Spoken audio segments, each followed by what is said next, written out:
Your waiting season is not God's punishment.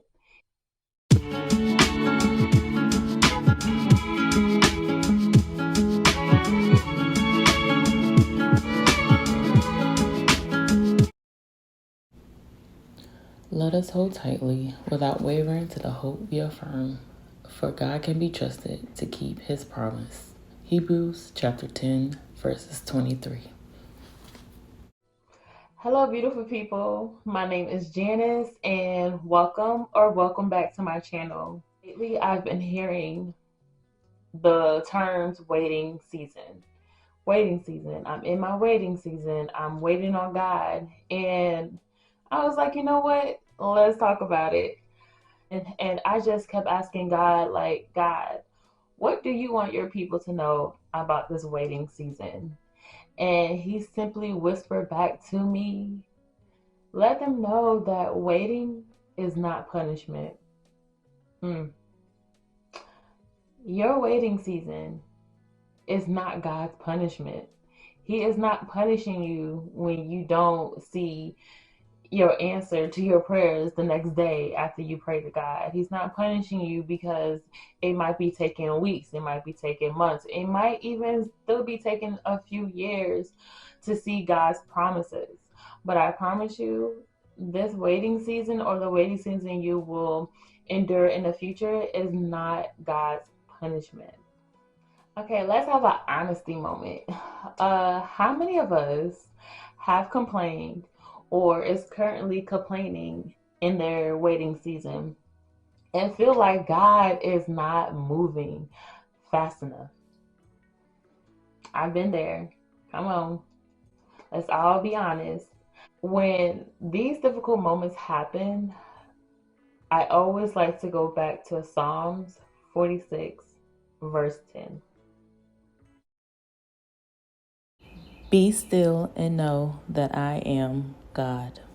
Psalms 46:10 reminds us that we need to be still and trust God. We need to take our hands off the situation and give it to God. Simple. Be still and trust God. But yet it is so hard. And when it's hard and we get antsy, we tend to try to have our hands in the situation. That we need to take ourselves out of the way so God can have his way.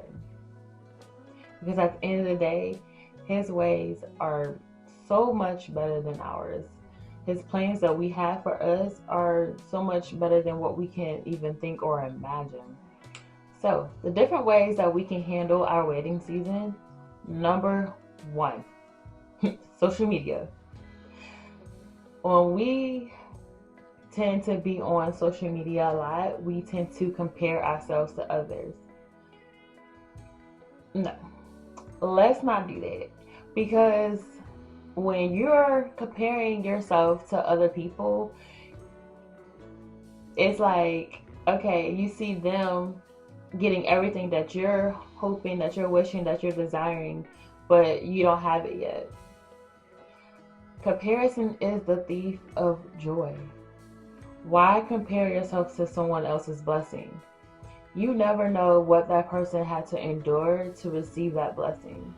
Or, some people like to fake it for social media. So you're praying for somebody else's blessings and you don't know what they had to go through, what if they're even happy with their situation right now. Always remember, social media in general, comparing yourself to others is one way to steal your joy, to steal your peace, because you're going to always be on that person's timeline versus being on the timeline God has you in. So please don't compare yourself. You are where you are supposed to be at. Number two, who you with. While you're in this waiting season, who is in your circle? Who are you surrounding yourself with? Surrounding yourself with the right people is going to encourage you versus helping your pity party grow more and more. When you have those people who are helping you to stay stay down, stay in your pity party, stay encourage you to complain and be mad with God, you are allowing them control over your situation. You are literally having them to determine your next steps versus waiting on God for your next steps. So it's so important to have those right-minded people in your circle during this time. Number 3, faith receipts. Remember the promises that came to pass. I'm pretty sure right now you are currently in one of your answered prayers and you have not even thought about it. Remembering what God has done in the past should be a reminder to you while you're in your waiting season that God's promises does not come back void. If God promised you something, trust and believe, you will see it. He will make sure it comes to pass. How many times have you asked God how or why during a situation and the promise came to pass? You didn't know how he was going to do it. You didn't know why he was doing certain things, but yet that promise had come to pass. I encourage you to start writing down any promise that God made to you. Write it down. Write down your answered prayers, write down miracles, write down even the smallest blessings that he have done in your life. Write it down. So when you are frustrated and you feel like God is not going to come through, you can always go back to those faith receipts and see how many times over and over and over that God has come through for you. Doesn't matter what your friends say, doesn't matter what the enemy might say, it doesn't even matter what the inner me might say. You will see that God be guiding, and he always come through. Number 4, worship. Oh man, this one right here. It is so important to just worship during those times where you just don't feel like worshiping. You don't know how many times I have been sad, hurt, don't know how I'm gonna come out of a situation, and I will literally stop what I'm doing just to worship God. Because when you worship God, you are literally switching the focus from the problem to the problem solver. You're switching your focus from waiting on a promise to the promise keeper. Worshiping will have you in a different mindset.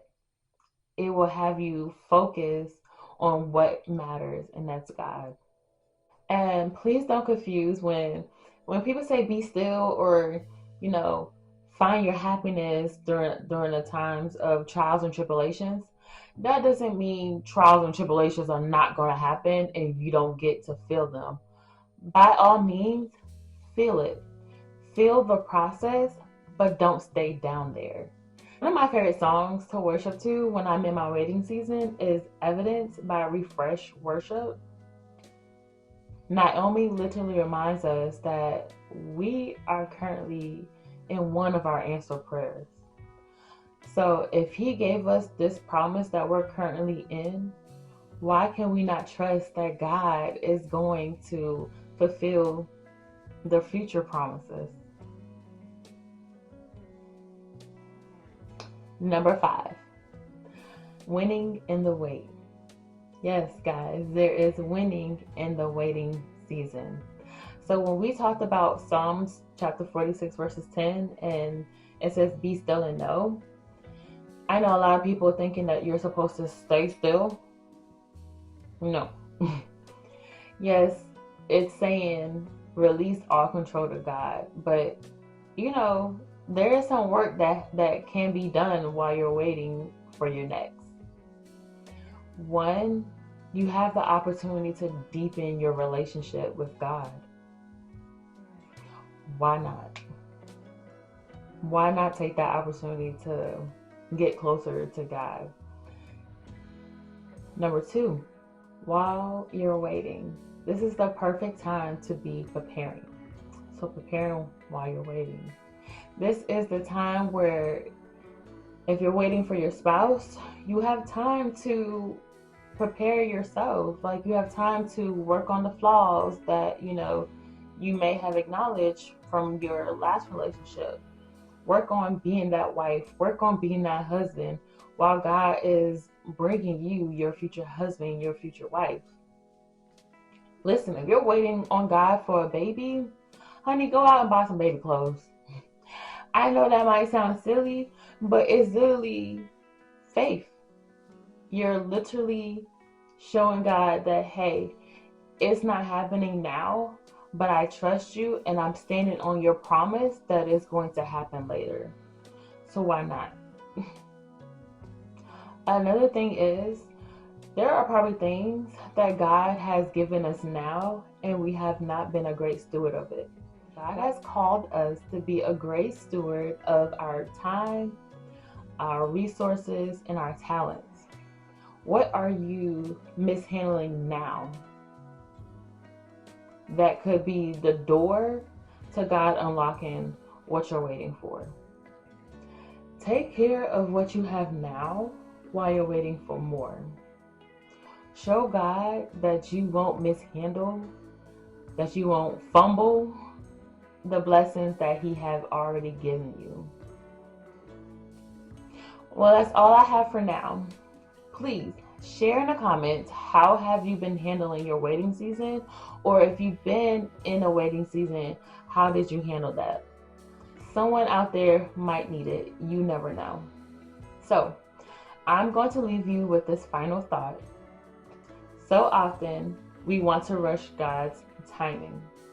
What if the waiting season is your biggest blessing?